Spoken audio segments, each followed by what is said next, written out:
This podcast contains adult material, bad language, and spoilers. When life gets you down, your car just won't start. Agony art. It's time for agony art. If you've reached a dead end, you're not sure what to do. Agony art. Well, agony art is for you. At times life is grand, you've got the world in your hands. Then somehow you drop that ball. Instead of watching it fall, give agony art a call. Avast, ye landlubbers, and welcome aboard the Agony Art, the fastest whaling ship in these here waters. Here we record the Agony Ant podcast, in which we try to solve your problems not with our own wisdom, but instead by telling ye how those problems were solved in the great art of our age. Or, failing that, just by recommending books, films, and music for you to enjoy. Call me Aaron. I'm the captain of this here vessel and a celebrated expert on literary works. And this be Liam, me first mate, a musical maestro and me secret lover when the rest of the crew go to bed. Over there, that be Carl, the little film and TV loving lad we picked up at the last port, who wipes our poop decks when they're all covered in spermaceti. We be sailing from Nantucket, and we stop for this gam to give ye all the advice ye need today. Say ahoy, harpooneers and all. Ahoy? Yar! Free sheets to the wind and other piratey sayings. Yeah, so the accent I was doing, I was trying not to be full pirate. Was it meant to be ship? I was trying to do like Nantucket, but a little bit piratey. In the 1800s, what do you think? Because it still would be a little bit English, like a little bit... Would. Half American, half English, half pirate. It was a bad accent, wasn't it? I have no idea whether it was good or bad. Have you never been to Nantucket? Not in the 1800s. Not recently. Or in the 1800s. Oh, well, never mind. How was your Christmas, lads? It was a ding-dong, merrily on high, festive extravaganza. Yeah? Yeah. Oh, sick. I ate all the mince pies. Oh, my days. In the world. All the mints in the world. So now it's over then. Have either of you got any New Year's resolutions? Yeah. Well, that's good. So have I. So before we begin, I want to make it very clear. We are not really here to solve your real problems. All our submissions are certified 100% trivial and or fictional pickles, and our advice should almost never be followed. We're here to have fun, so if you're having a really hard time, please check out our website for guidance on who to turn to. That's agonyartpodcast.com. So with that out of the way, let's move on to our first problem of the day. I went for a promotion at work recently. I wasn't the perfect candidate for the job, I'll admit, but I worked my arse off to become the best candidate they had, pulling all-nighters and even working some weekends with no overtime pay. But even after all that hard work, I lost out to some little bastard on my team who sabotaged me by spending all his time networking and ignoring his work, and in doing so causing one of my biggest projects to miss a major deadline, making me look bad when really it was all his fault. I'm not going to air that dirty laundry in public by trying to fight my case and telling everyone it was his fault, because that will just make me look pathetic. What I'm going to do instead is bide my time and get some really petty revenge just when he least suspects it. Do you have any revenge inspiration to aid me in my quest? I'm impressed that they're self-aware enough to describe it as petty revenge. I didn't know people usually plan petty revenge. I thought it was usually like, I'm going to get revenge. And then it ends up being petty. Yeah, exactly. Have you two ever taken sweet, sweet revenge on anyone? I'm kind of hoping that the best revenge is living well comes to pass. Have you got people that you need to take revenge on? Carl is a notorious grudge holder. No. Notorious. I am. I think so, yeah. I don't like people getting one over on me at all. And I try to be... We talked about pride last week a little bit, and I try to be the better man. But there was a guy, just this morning, I was driving up to the bakery to get some sweet croissants for me and my family. It's so fucking middle class. £27 croissants. And a guy, I pulled out of my road with plenty of space. I looked, and the guy was so angry, he drove up, tailgated me the whole way. I'm just like, so I just drove slow. I'm like, yeah, I don't like it, but I don't really go to lengths to get revenge. But yeah, I'm hoping that the people that have wronged me, karma would. Do you reckon the bloke who tailgated you saw you coming out of the baker's with your croissants and went, "Oh, he's living his best life. Look at him living He's well." got the best kind of revenge on me." Wasn't the driving slow a form of petty revenge? It was actually, yeah. Because So this morning I got some petty revenge on someone. You're right, Liam. Yeah, I got my revenge. As you said, Carl, sometimes the best revenge is just to move on. And to illustrate that point, there really only is one classic piece of art published in 1851 but made famous by this very podcast that you need to turn to. Moby-Dick, or The Whale by Herman Melville. Is that a separate title? I didn't know that. Yeah, I think They become known as Moby-Dick because Moby-Dick's the main character. while he was writing it, he wanted to call it The Whale. Yeah, and he told his publishers it was going to be called The Whale, so they told everyone he's going to publish a book called The Whale. And then halfway through, he realised Moby-Dick is actually the hero of this book, so I want to call it Moby-Dick. And they were like, we've told everyone it's called The Whale now. This is really embarrassing. Yeah. Anyway, since we want to anonymise this person who sent in their problem, should we come up with a name for them? It can't be Moby-Dick. Ahab? Ahab. Ishmael. In fact, no, Ahab is the one who wants revenge. So yeah, let's call him Ahab. Ahab, I've got the solution to your problem. Why is Moby-Dick relevant? Ahab's like a rapper's name, isn't it? My name's Ahab. My name's Ahab and I'm hunting a whale. I'm going to succeed. I'm not going to fail. We're going to get the oil. It's going to be off the scale. If I go too far, I'll be going to jail. Good boy. Episode over. Thanks for joining us this week. Why is Moby-Dick relevant? Let me tell you, Ahab. Told from the perspective of Ishmael, a freelance whaler, this is the story of Captain Ahab's obsessive hunt for revenge against Moby-Dick, a giant white sperm whale who bit off Ahab's lower leg on one of his previous voyages. Ishmael and his new friend, a Polynesian man named Queequeg, sign up for the voyage on the Pequod without knowing about Ahab's bent for revenge. And when they first see the captain on the quarterdeck, he tells the crew that he'll give the first man to sight Moby-Dick a doubloon, which he nails to the mast as an incentive. Not everyone's convinced. The first mate still says he only really came for profit and, actual whaling. What is a doubloon? Is that It's just a gold coin. Is that like pretty good? I should imagine so. Back in the day, I don't think it's the kind of thing you could look up on that currency converter we used last week. It's not like a quid. Nah. I'll give you this one shiny pound. And they all go, I'm all right, thanks.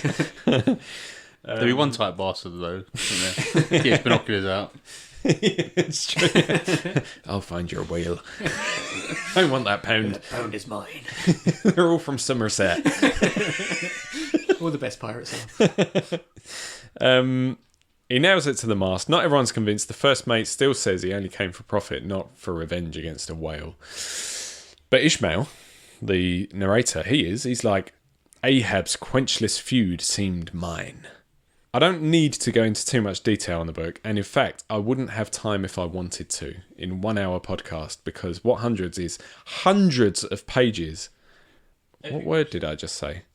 What follows is hundreds of pages of cetology, the study of whales, on which Herman Melville spends an inordinate amount of time or pages, and a lot of which I think is actually quite inaccurate even by the science of his day. But good luck to him.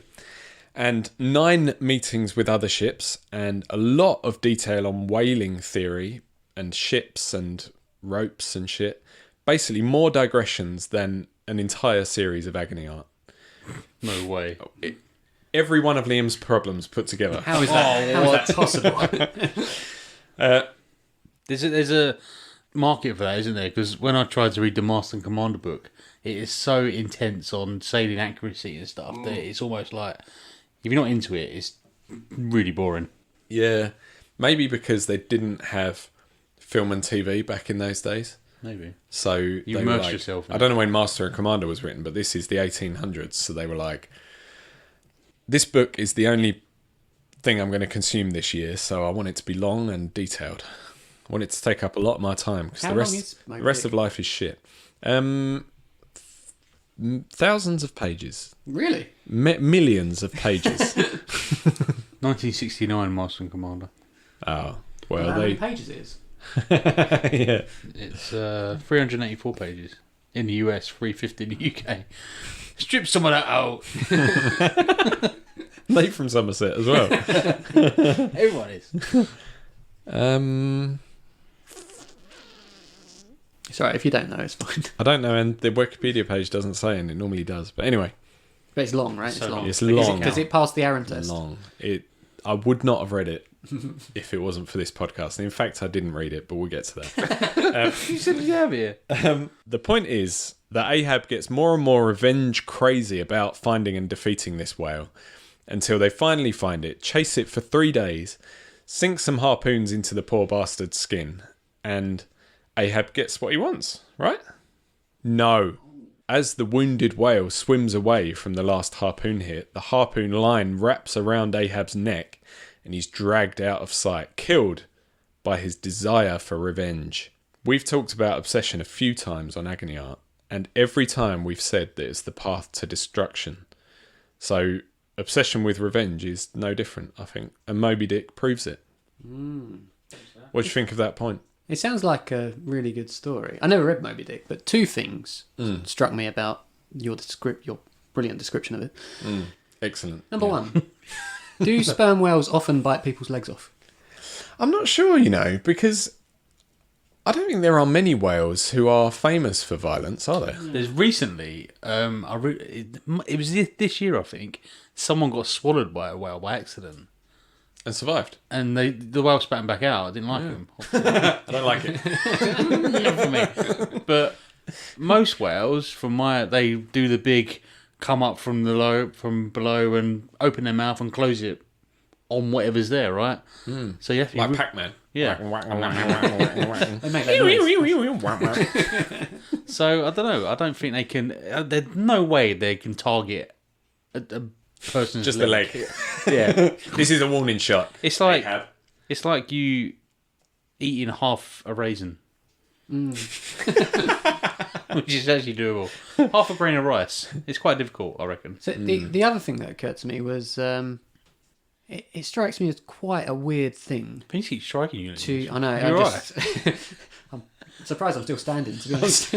Better than I ever did. And it does seem a bit weird, though, doesn't it? That sure is what you're doing. That you get that obsessed for revenge against an animal who is just presumably doing what that animal does. Yeah, I just don't understand people who are like that. Yeah. Like, animals do shit. And you can't hate them for doing shit. It's natural shit. If anything, we're unnatural. Do you not hate slugs for eating all your plants? No. There's a one slug that Carl's been chasing for years. It's a white slug, I tell you. It bit the leg off my favourite hydrangea. As you did. Yeah. It is weird. But that's why Ahab is a mentalist. I did read it. I read it audibly.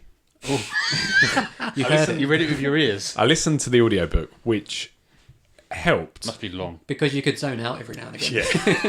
Yeah. Helped it be entertaining because I could put it on 1.2 times speed and every now and then zone out, come back in 5 minutes later and go, what the fuck is going on? And yeah, it helped and hindered because that is the disadvantage of audiobooks. You can't reread. Yeah. Well, you can skip back, but I don't. But it was actually, opinion on the book, it was less pompous and stuffy than I expected. Often these classics are like hard work, aren't they? Because it's like the language and they all take themselves very seriously. And it's like, but it wasn't, maybe because of the bloke who was reading it as well. Is it supposed to be like allegorical? Is that the word? Yeah, I think so. Because there's been a shitload of analysis on it since, and they all think the whale represents this. And it weren't just because there weren't many other books to talk about in those 100 years. Probably helps. Yeah. There's Jane Austen and Moby-Dick. The only 2 books in existence. There's a film called In the Heart of the Sea, directed by Ron Howard, 2015. Ron Howard, yeah. This film was panned, but it's quite cool actually, especially if you're thinking about Moby Dick, because it's about it's like a prequel to Moby Dick, if you like. The whale's origin story. Yeah. The whale's mum and dad were killed, and he runs into Henry Ducard under the sea. Yeah. And Henry Ducard is like, under the sea. Do you want to join the League of Shallows? Excellent. Well done. Thank you. That's me done. But anyway, it's I thought it was really good. It's got a really good cast. It's Chris Hemsworth, Cillian Murphy, Tom Holland, Brendan Gleeson, Ben Whishaw. Whishaw? Whatever. I don't know. And Ben Whishaw plays Herman Melville, seeking out the story of Moby Dick. So the legend is out there. And I don't know if this is true, but the kind of there's only one survivor from the Essex, which is the ship that sighted this whale. Yeah, because that's what inspired the story, isn't it? A true life story of someone. So it does have some truth to it then. But he's kind of obsessed about writing the book about Moby Dick. It's really kind of parallels with Ahab. So did Herman Melville get his leg bitten off by a whale? No. Oh. It wasn't a whale. He got his leg bitten off by the book, so he had to write it to get it out of his system. Yeah, so the book was his whale. Was his white whale. That's what it feels like from the film, yeah. Because he's desperate. There's only one survivor left. So I won't talk about it because, well, I'll give you a little... The whale bit his mouth off. The whale was like, what good is a phone call if you're unable to speak? What's that from, Liam? I wasn't paying attention. So, the Essex set sail to get some oil from whales. Whaling, they call it in the industry. Oh, not from the country. Yeah. That's so weird, isn't it? Let's get some Welsh oil. Yeah. I know what you're talking about, like the animal whales, but still I heard it as the country. They're going off to get some from Wales. Okay. So I'll just jump ahead. At the end of the film, there's a line to say, have you heard the news? You can get oil from the ground. Right. And I don't know if it's true that they just thought the only place to get oil is in a whale's stomach. And how the fuck they found it? Poor whales. I know. That is what else pisses me off about people and animals. Like just cutting them up for no reason, really. Yeah. Let's see what we can get from this living creature. To light your lamp. Yeah. Motherfuckers, honestly. So obviously in Nantucket, massive whaling community. They go to get oil from the stomach of whales. So that's what they're going out to do. They've got a target of how many barrels of oil to get. Strange that it's kept in barrels in the whale's stomach. Oh, yeah. They have early success. They find a bull sperm whale, but then they don't find any more for months. And what this film really hits home, Chris Hemsworth, who's the first mate. He wants to be captain, but he's the first mate in this. He's also an actor, isn't he? He's an actor, yeah. He leaves his newborn child to go on this. It's going to be months. They know it's going to be months, and it's like, I've got to go and do this to get money. And his wife is like, we're pretty fucked while you're gone because we've got no money. So it's really going to sea to earn money is like pretty hardcore living. I think it was very profitable whaling. So you made a lot of money from it. So. But when it's not a successful voyage, it pushes them to the limits more and more. Yeah. So they leave the Atlantic Ocean to go to the Pacific Ocean. Like already they're going to be, if it's successful, they're away for months. If it's not, they're away for years. And they hear a rumour that there's 2,000 sperm whales chillaxing in this place in the Pacific, waiting for their oil to be stricken. We found a sperm whale nightclub. Basically, yeah. These poor sperm whales are just sitting around waiting for their oil to be extracted. Yeah. So they go searching for that, but it's just a myth. And then that's when a huge sperm whale attacks their ship and destroys it. And did that sperm whale spread the rumour to kill them? Lured them in, yeah. And it's white because it's covered in scars. Because it's so big, it's not been able to be hunted properly. So it's covered in scars. And it destroys the ship. They get away, or some of the crew get away in 3 small whaling boats. They got limited supplies. The whale kind of follows them. So then there's a conversation we need to have about like what is Moby Dick's. Does he? Ahab seems to think that Moby Dick wants to kill him as well, doesn't he? Mm. And so and in this, it suggests that the whale did follow them and attack them as they escaped. And then there's a really stupid Ron Howardy bit where Chris Hemsworth, or Chase, his name is in it, has the opportunity to kill the whale, but it looks him in the eye and decides not to. And the whale swims away peacefully. No, I like Thor. I didn't think Love and Thunder was as bad as they said. So he doesn't kill him. He swims away happily, and he goes home and he's got fuck all basically. And he's told to cover up the story because other people won't go whaling if there's a monstrous whale out there. But he tells the truth and it ruins his career. It doesn't actually ruin his career. That's the complete opposite.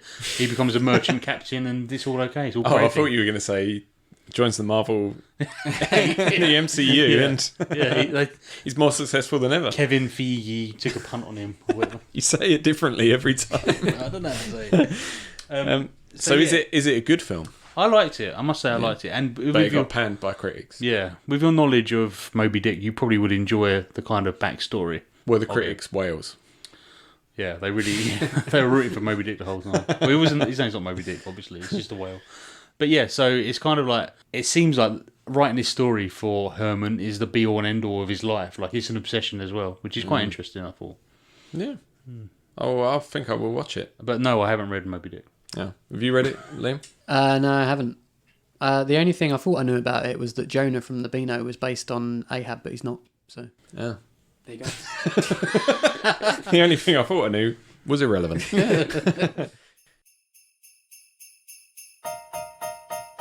Whoa there, Rudolph. What have we here? It's Christmas time at Agony Art. They are full of festive cheer.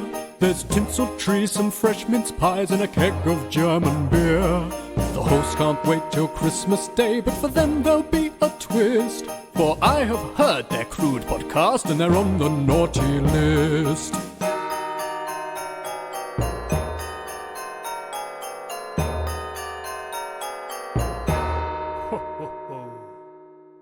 So, who wants to do a little Pop quiz, asshole? Me. Don't really fancy it today. Well, tough, Liam. This pop quiz is called Moby Dick or Dick Van Dyke. I'm going to give you some quotes, and you tell me whether they're from Moby Dick, the book by Herman Melville. Oh, not the whale saying it. Well, there might be the whale saying it. It might be dialogue with the whale in the book. Okay, right. But it's going to say it as if a human said it. Or Dick Van Dyke. So who said this? We should never judge a day by its weather. I reckon that's Moby Dick. Dick Van Dyke. Dick Van Dyke. Yes. 1 point to Carl. Better to sleep with a sober cannibal than a drunk Christian. Moby Dick. Moby Dick. Moby Dick. 1 point each. There are tribes all over the world who sing and dance every day as part of their lives. And we ought to do that. Dick Van Dyke. Moby Dick. Oh, it was Dick Van Dyke. What's all that tribes for? Careful, Dick. Careful, Dick. I try all things. I achieve what I can. Dick Van Dyke. Dick Van Dyke. Moby Dick. Oh, who said that? Huh? Who said that? Ishmael. It was Moby Dick. Oh. He was talking about biting people's legs off. Tried it once. Didn't really like it. I tried. He's never let it go. Off once. I've got plenty of arthritis, but if you keep moving, it won't bother you that much. That's why old guys stiffen up. They forget they have to get out of their chairs and do something. You let the moss grow over, it's your own fault. That's Dick Van Dyke. Moby Dick. Carl gets the point. Dick Van Dyke. He's always dancing around, isn't he? He is Can't dancing stop around. him. And the final one. The weaver god he weaves, and by that weaving is deafened, that he hears no mortal voice.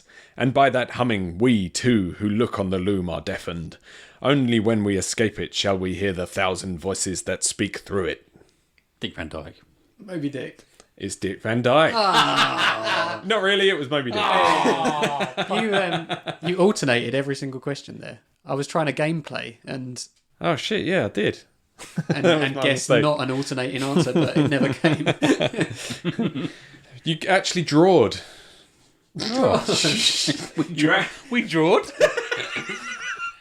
You drew in I'm that good at quiz. drawing. It was 3 each. 3 points each. So Ahab would have foreseen his fate if he had only been less obsessed with revenge and more attentive to his surroundings. As I said earlier, they on their trip during the on their voyage during the book, they meet 9 other ships on their voyage. That's called a gam, lads. I'm teaching you. What's called a gam? When you meet another ship on your voyage and you stop for a little chat They had 9 gams. on a whaling. Yep, they did. Did they parlay, or do you only do that with enemies? I think that's only when you're a pirate. I invoked the right of parley. So some of the whaling ships, talking of pirates, I think they used to paint like gun holes on the side of their ships so that from a distance it'd look like they were a armed ship and it would scare off pirates. Knowing that people did that, I wonder how effective it actually was, because surely the pirates would be like, yeah, I can see that's painted. So. It's 2D. Maybe by doing that, they're so ballsy, like, oh, they're trying it on, so let's not go and attack them. Yeah, maybe, yeah. If they'll do that, what else will they do? They might paint us. They might drown us in paint. Yeah, so they meet 9 other ships, and as they meet them, they realise that each one is more and more damaged by Moby-Dick. They've all had encounters with Moby-Dick. I don't think they all have had encounters. I think some of them they meet up with, and they're like, no, I ain't seen him. And if you're, as we said about the pirates, if the whale is causing more and more damage each time to those boats, what's he going to do to you? I think we lose sight when we're bent on revenge of the sensible warnings and of the collateral damage that we're causing when we're so focused on that vengeance. Ahab seemed to think it was. I'm talking from the film perspective, which I think is quite a good, like, scene for scene. Well, obviously not, but it's quite true to the book. Which film is this? Because there have been a few. There are a few. This is 1956, starring Gregory Peck, directed by John Huston. I've watched it. Oh. But yeah, Ahab seems to think it's his like destiny to kill Moby-Dick, doesn't he? Which carries him, like, it doesn't matter what damage he causes, he's going to kill him because that's what he's born to do, kind of thing, right? Yeah. You got to have a hobby, I suppose, haven't you? Most reviewers in Britain liked it, except that some content was cut. So, well, there was an epilogue that was cut in which, spoilers, it seems like everyone on the ship has died, but Ishmael, the narrator, has survived, and that's how he got to write the book, how he lived to write the book. But that was cut in the British version, so a lot of the reviewers were like, the narrator couldn't possibly have survived the story, so it's ridiculous. However, in America, where that content wasn't cut, they liked it a lot less than British reviewers, even though it made more sense. They were like, he never would have survived that. But that's possibly because the USA was much younger than Britain at that time. 1850. They didn't have a reserve of pompous, highbrow critics yet to, If we're going to say they didn't have whales. They wanted more edgy content because they were younger. Yeah. They're like, I want to watch Big Daddy, like last week. So, since I mentioned cut content from the British edition, another guessing game. It wasn't only the epilogue that faced the chop. Do you want to guess what other kind of content might have been cut from the British version? Sex. Yes. Number 2 on the list is sexual matters, including the sex life of whales. And even Ishmael's worried anticipation of the nature of Queequeg's underwear. Ooh, Naughty. Were there some religious stuff that got cut?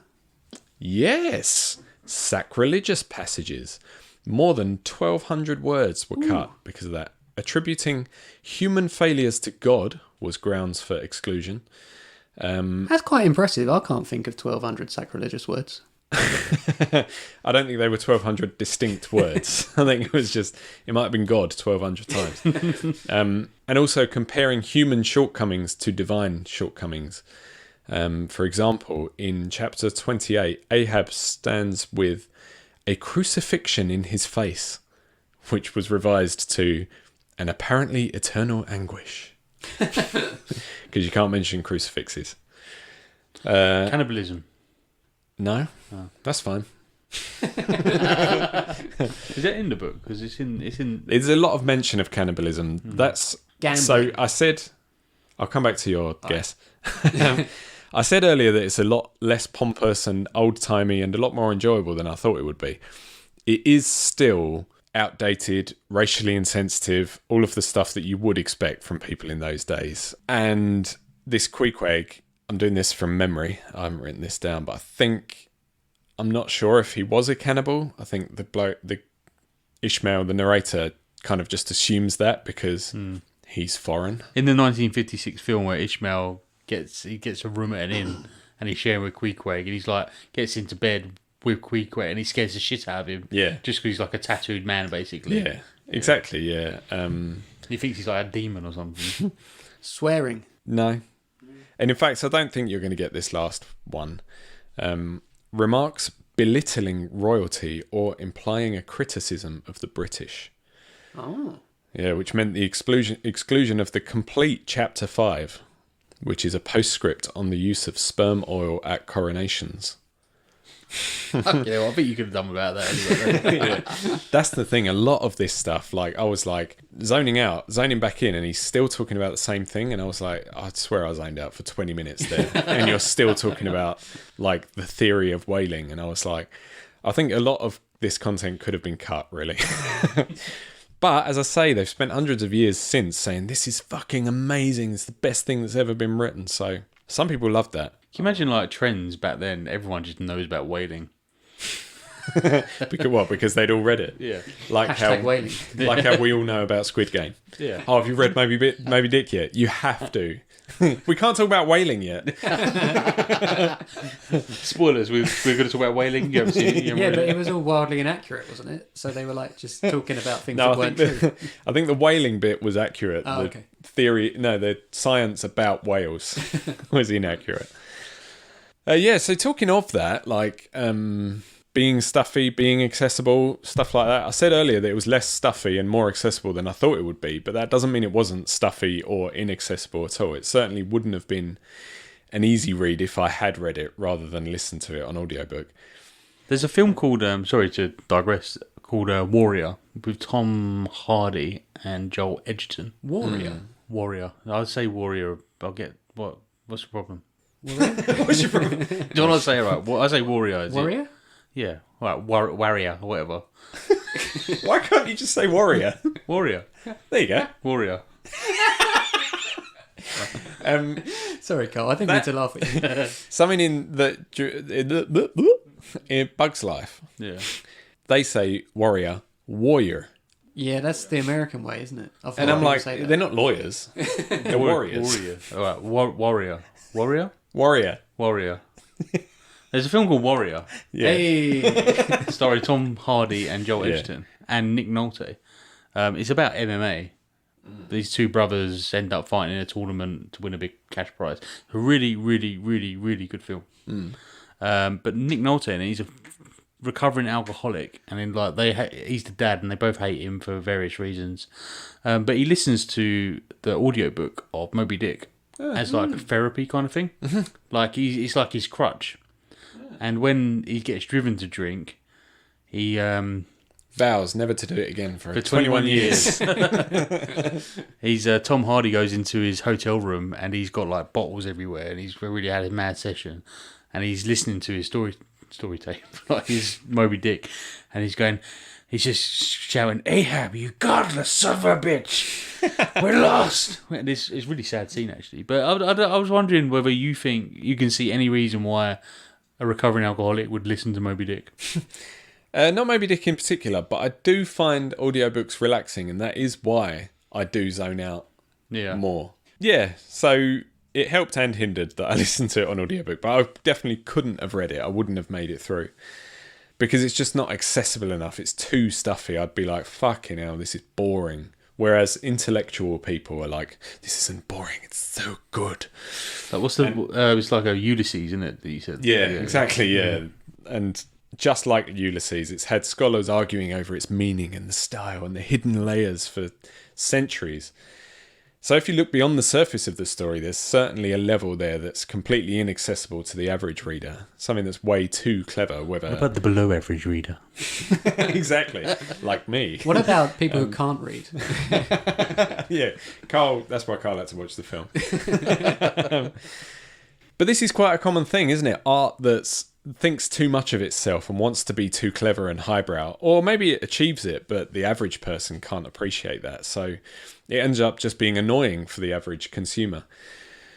What are your thoughts on the issue of accessibility in art? Like, there's a film called Magnolia with Tom Cruise. It's a kind of a, what's the word where it's lots of different people in it? Something cast. Ensemble cast, yeah. And you're not really following what's going on, and you think it's all going to come together, and then it rains frogs. And that's when I was like, I'm out. I don't like your numbers. I'm out. For me, it's the frogs. I don't like your fucking frogs. And I just think it's so fucking pretentious. Like, but people love it. Like, I think it's meant to be a great film, but I just couldn't get up. Yeah, do you think sometimes people... I think we discussed this when we discussed Ulysses, didn't we? Sometimes people don't want to look like they didn't get it. So they're like, oh, that was so clever. Yeah, wasn't it? Fucking hell. Guys. The best thing about that film is actually Tom Cruise is a motivational speaker, and he goes, respect the cock. And it's all about the That's cock. your life motto now. Yeah, and I just will always respect the cock. What does it even mean? I don't really know. It's a bit like, do you remember we listened, I'm doing inverted commas, to silence in music, GCSE, which is a number of minutes of silence. It's 4 minutes 33 is what it's called. Oh, yeah. By John Cage. And it's 4 minutes 33 of silence. And the piece, like what you're actually listening to, because you can go and see it live, and they have a score and everything, and they turn pages and stuff like that. And like the idea is like You're taking the piss. People coming out of the performance going, did you hear that they got it wrong? At 4 minutes 11. But the whole idea of it is that it's different every time, because what you're actually listening to is the environment that you're in. Yeah. I read another one called Umbrella, I think. It was, Ella. Rihanna. yeah, by Rihanna. No, by Will Self. Everyone's heard of know Will him. Self, yeah. He's a guy. Which is like a stream of consciousness novel, and I think the main character's got dementia. I read it a long time ago. Took me ages because it was such a slog. Stream of consciousness novels. Yeah. It's just a bad idea, isn't it? No, like, why? And they're just written by people who are very pleased with themselves, read by people who are very pleased with themselves for getting it. And again, sometimes I think they're just getting it so that they're not uncool among their friends who did get it or whatever. Or it's just a load of people sitting in a circle wanking over the fact that they got it when none of them actually got it. My film version of that is a Birdman, the Michael Keaton film. Oh, but I liked Birdman. I just did not. I thought it was pretentious crap. Part of it was the score, I thought. I don't know if you've seen it. Is it like... Oh, for fuck's Is it sake. like Batman? Huh? Is it like Batman? Yeah, but he's a bird. The score is just such like annoying drumming constantly. Oh, I remember you talking about this. Fuck me, yeah. That was inaccessible for me because I wanted to access. I wanted to access it. I wanted to access a tall building to jump off when I watched it. Since we're on the subject of annoying drumming, it might be an opportune moment to mention Led Zeppelin's composition, Moby-Dick. Moby-Dick. Do you know It's it? got us back on topic. No. It is instrumental. I'm sure it's been used on like a few different things, like on radio, maybe adverts, stuff like that. It's the one that goes. I've started too low. You can't even hear half the notes. No. Let's try an octave higher. Blanksy blank, blanksy blank. It's ringing a bell. I'll stop there. I think we're going beyond fair use anyway. It goes on like that. And like I said, it's an instrumental piece, and it contains a drum solo in it of varying length. And this is why I said talking about annoying drumming. No offence to John Bonham, great drummer, but when he's drumming for 20 minutes at a time, it's a bit much. And does anyone enjoy that at all? Well, apart from drummers, this was going to be my question to you. Like, how long? What do you think is too long for a drum solo? I think those things make a good soundbite, don't they? Like, you can say to someone, oh, he did a 20-minute drum solo. It was amazing. But to actually live through that 20 minutes. It's worth it for telling people about it afterwards. It might be a spectacle, like in the film Whiplash. Have you seen that? No, but I really want to. Fantastic. Yeah, people Miles love Teller. it. You love Miles Teller, don't you? Yeah. Let's say I do. Don't you? J.K. Simmons. Yeah. She wrote Harry Potter. And it's kind of a thriller about drumming. I know, it sounds mental, but it really is. Have you seen those symbols? But he has to play a piece called Caravan, which has a mental drum solo that's really fast. And when he plays it, like you see his POV, and it looks crazy. But then when you see him doing it to the audience, he's moving like freakishly fast. It doesn't look possible. So if it's a spectacle like that, well, like, wow, this guy can really drum, then maybe it's okay. But the noise, not for me. No. Yeah, and I watched one on YouTube yesterday of. I'm sure there's quite a few different recordings of it, but the one I watched, the drum solo was 13 minutes long. Did you watch the whole thing? Yeah, I watched the whole thing. What was the best part of it? About 7 minutes in, everyone starts clapping. I think they thought it was over, and then he just carries on. That was quite good. They're like, thank God. Oh. But that bit you said about just now, where you're like, oh, when it's like insanely fast, really impressive. As he gets towards the end, he does this bit where, I mean, really rhythmically, it's just over and over again. But he's like hitting all these different drums, and his hands are a blur, and it is pretty impressive. Yeah, like drumming is incredibly impressive, and we've gone full circle. We love it. We love drum solos. And I wish more people would do 20-minute drum solos. Next problem. Apparently, the reason they called it Moby-Dick, because before that I think it was called Pat's Delight or something like that, and Pat was the name of John Bonham's wife. Postman Pat. It was about Postman Pat originally. But they changed the name to Moby-Dick because apparently, according to his wife Pat, their son described it as big, like Moby. As in Moby the musician. Like, yeah, exactly. Back before he was born.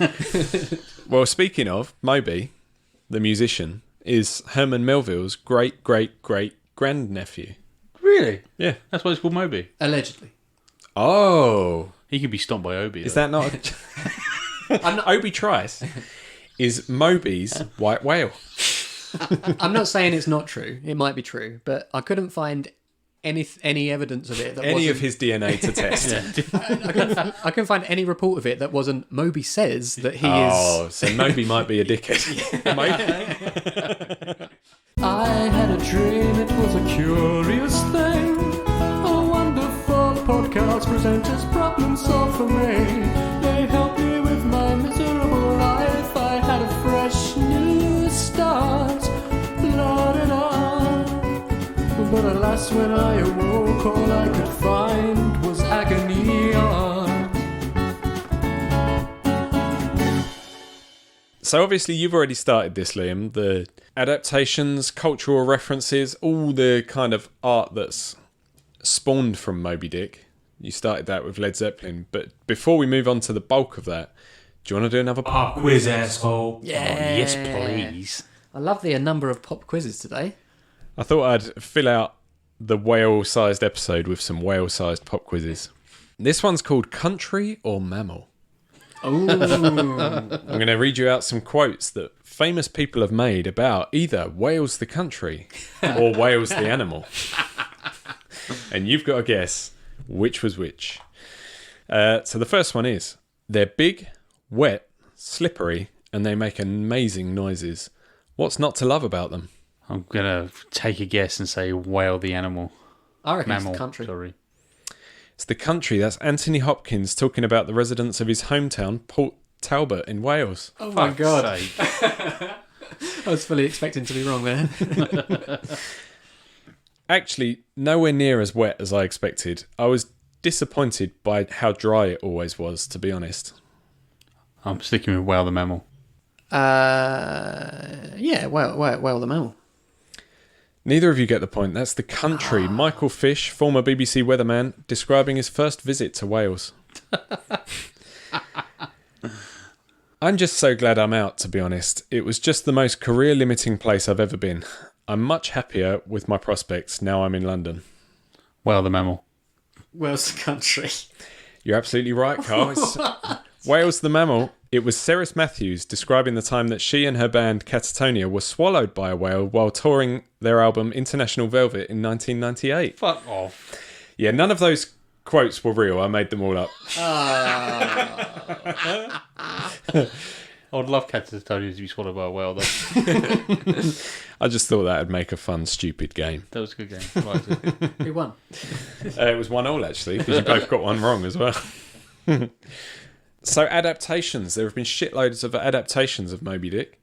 Any notable ones? Well, the film I mentioned, 1956 film, would be the definitive film to watch if you were going to watch it, I think. Gregory Peck? Yeah, Gregory Peck. He's very good in it, and he makes Ahab like a real larger-than-life character. Like, he's not revealed. Plays Ahab, does he? Who plays Ishmael, do you know? No one famous? No, no one famous particularly. But you don't see Ahab for such a long time. I don't know if in the book he's revealed like quite far in. Yeah, I don't remember. But they talk about him like, and they big up it like, and in the film he's covered in like whalebone, like his legs whalebone. Yeah, He's got loads of whalebone accessories. It's so in right now. He does the doubloon thing, but he plays. I think the problem with some adaptions that I've seen or read about are that you either make the whale a monster and it's like a monster film, or it's about character and revenge and stuff, and they're the better ones. That's what 1956 does, I think. So you sent us videos in our WhatsApp about 2010's Moby-Dick straight to DVD. Was that an actual Moby-Dick adaptation? Yeah, it's called Moby-Dick. Yeah, it's fucking dreadful. It was like a B movie. Yeah, $500,000 budget, which I could have done more with, I think. I don't think they could have spent that much. They drank most of it away, didn't they? And then made the film. Yeah, the whale just looked like it was just like thrashing about. It didn't look like a whale at all. But I'll just to that one transfer the story to present day, and it's the USS Essex. And I'll just tell you, I'm going to spoil the ending for you. Are you all right with that? Yeah, I wasn't planning to watch it. Moby Dick dodges the nukes they fire at it. And they hit the island that they've been marooned on. And there's two soldiers on the island. They basically like hold hands, be like, let's just enjoy our death together. Some woman that's with them runs away. They go, you can't outrun a nuke. And she's like, watch me try.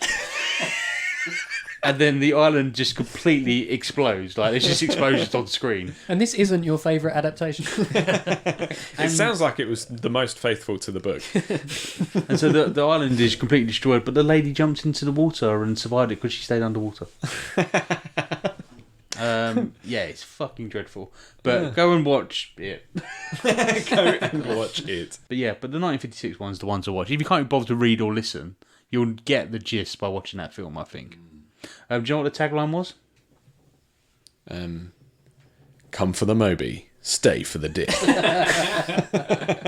I don't understand it, because this is 1956. Before the shark, there was the whale. 1956? So it's before Jaws. Yeah. Way before Jaws. I don't understand. No idea. No.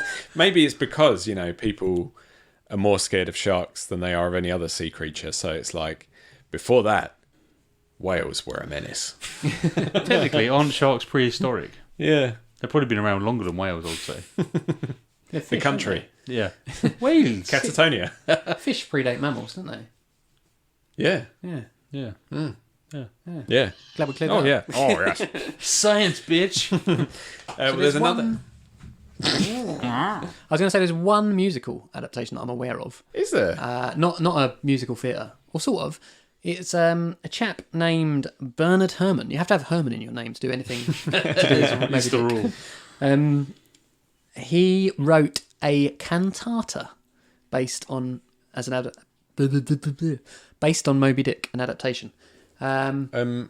What's a cantata? Because I only know... Hakuna Cantata. Yeah, and the song that Cantata did with Rob Thomas, Smooth. So, interesting question. I do not know the answer. So, the reason why this has never been on my radar is because a cantata is very similar to an opera. And I tried to find out what the difference was between a cantata and an opera. And I think it's subjective. I might be wrong, but it seems like cantatas are played in smaller venues to less people and have smaller casts, and operas are bigger. Well, since you mentioned Jaws, Carl, the author of Jaws, the book, Peter Benchley, Did that come out pre-1956? it came out in 1975. He lived on Nantucket. Captain Quint is apparently I don't know why I say apparently. We've all seen Jaws. Have we all seen Jaws? Yeah. It was a book before it was a film. We spoke about how it was the first box office summer blockbuster. Do you remember? First underdog story. Yeah. The shark was the underdog, and he has the training montage. I'm gonna need a bigger boat. He's an Ahab-like character who's obsessed with killing the shark. Peter Benchley, later became an advocate for marine conservation because he regretted so much writing such sensationalist literature about sharks, apparently. Which is what we said earlier about caring for animals. I actually don't like stories about... I think video games, there should be more video games that punish you for killing animals. Because quite often animals are used as a way to like craft resources. Oh, I need some buckskin or whatever. I'll go out and kill some. And yes, that's the way the world works, but I feel sorry for virtual animals. Do we need to Do we need to be simulate killing it? more virtual animals? No. But there's one more adaptation I'd like to talk about. Moby-Dick. Is that just an aubergine? Yeah. Someone has adapted the entire novel into emojis. Now, I'm going to show you. I'm going to put this in the episode notes. Or rather, a link to the article about this. You can look at it yourselves at home. But I'm going to show you two right now the first sentence and how they've adapted it. And see if you can tell me how shit that is. Does that look like Call Me Ishmael to you? So very famously... You shouldn't have said it. Very famously, the first line of Moby-Dick is Call Me Ishmael. As per Matilda, call me Ishmael. Yeah? You've not seen that? Well, you've seen Matilda. Yeah, but I don't remember that. She says that. I just remember omelette. There's not even a male there. Like the letter. Exactly, like... It's awful. Yeah. Someone has wasted a lot of time. Yeah. It's got like telephone, man, boat, whale. Like, what have boats and whales got to do with that sentence? It sounds like it's actually the entire book in those emojis. Exactly, yeah. So I think they've done a shit job, but they spent a lot of time on it. So Why don't you do better? I will. Have they gone a bit too far? They're like, Ishmael, that's associated with Moby-Dick, so let's use Moby-Dick to represent Ishmael. They could just have... It's like a circular whale. reference, the whole thing. Yeah, it's awful. But there's also been a lot of references in popular culture. Do you want to speak about some? I think we thought we invented... I don't know when this episode aired, but we thought we invented the whole Moby Dickhead motif. But Family Guy kind of went there before us, I think. Really? Yeah. So there's a bit where they portray Moby Dick as a rude visitor, and he's sitting at their table. You know, his little tail on the chair, his big body above the table. And he says, "Do you have any Raisin Bran?"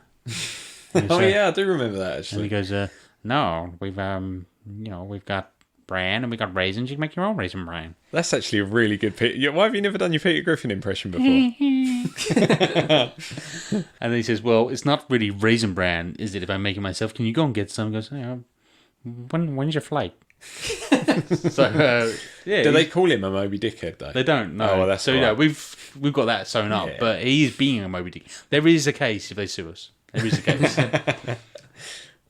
And obviously, the Simpsons mentioned Moby Dick. Simpsons did it. Simpsons obviously. did it. You can't take revenge on animals. That's the point of Moby Dick. Homer. Lisa, the point of Moby Dick is to be yourself. And there's another bit where Bart's looking in a bookshop for dummies. Everything's for dummies, and there's Moby Dick for dummies, and it just says, "Call me Ishmael, dummy." There's one more song that is a bit of a talking point because I don't really understand the reference, and I was hoping you could help me out. Oh, yeah. So, do you remember Get Cape, Wear Cape, Fly?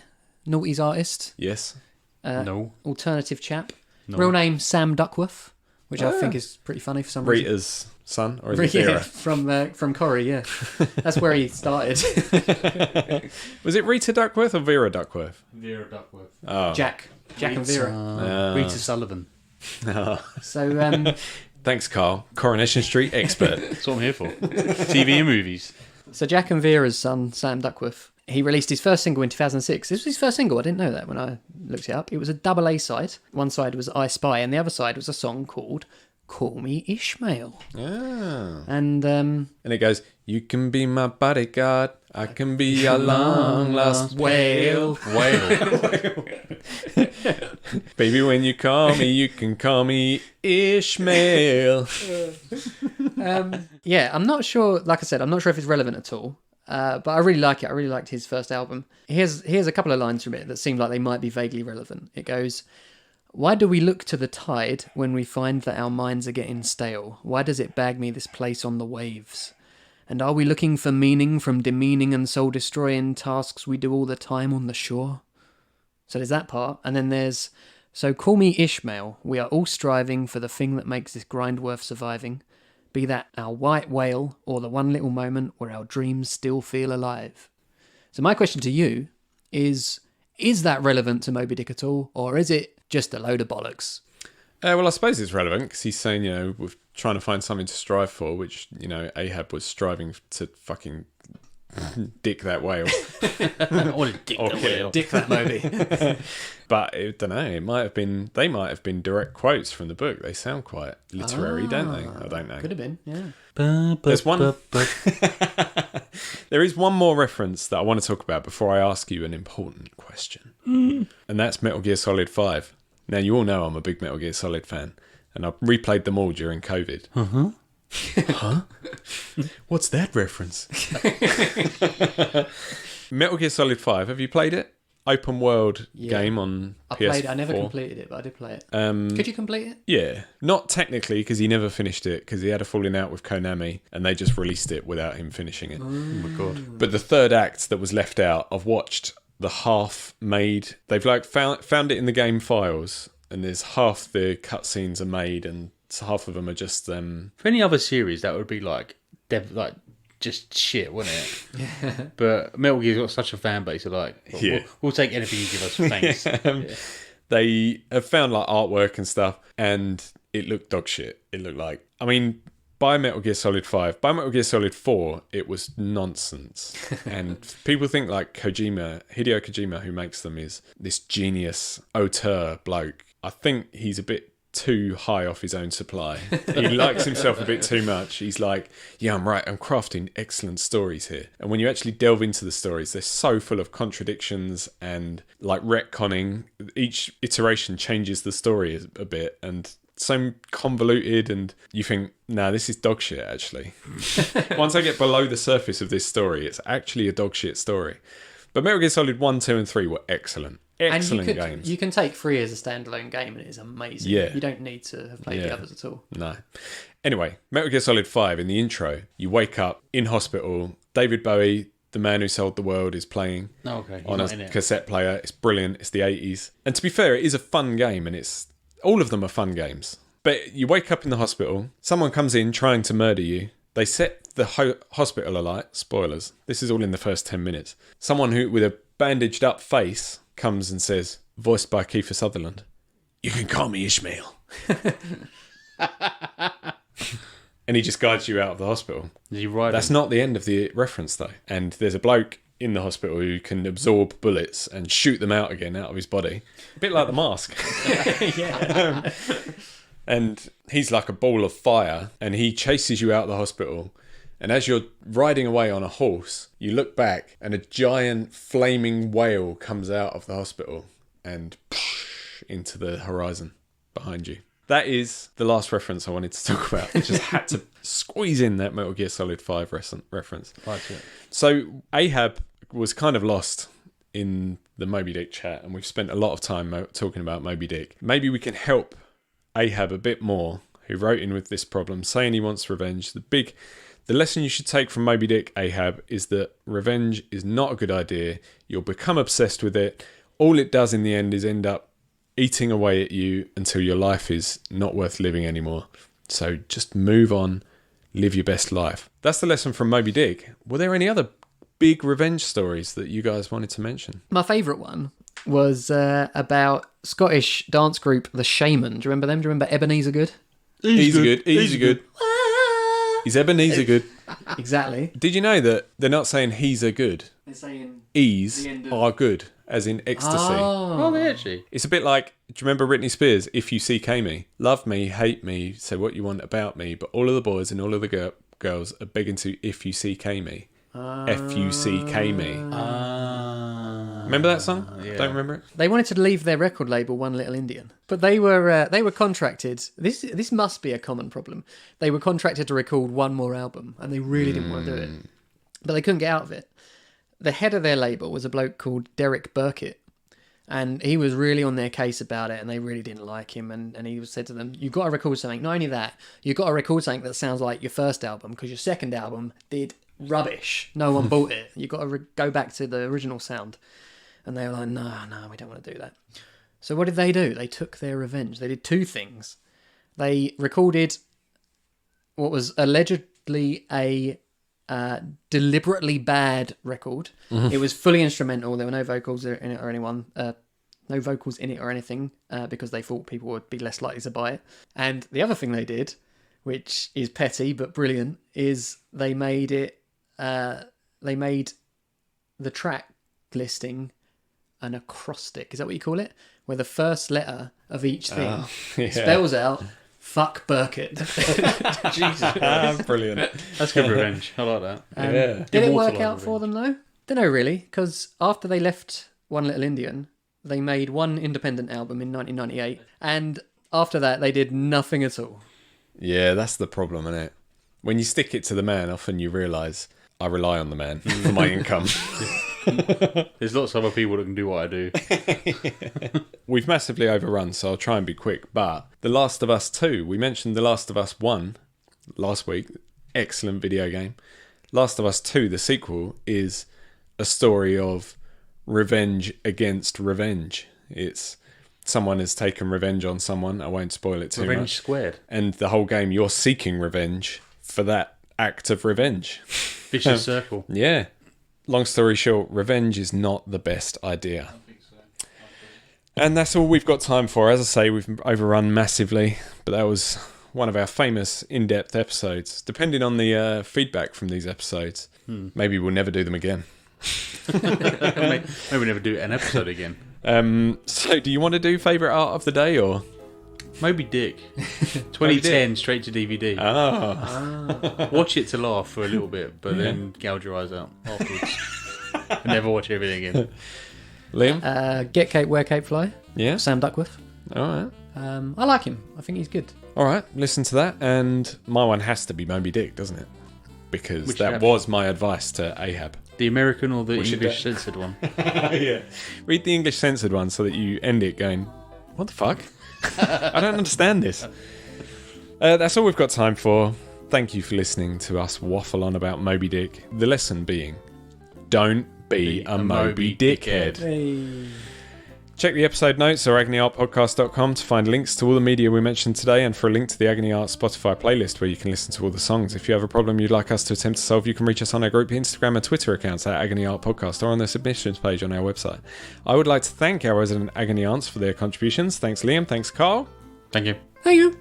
And thank you for listening. We'll be back next week with more problems to muddle our way through and more entertainment for you to check out. See you later. Lois.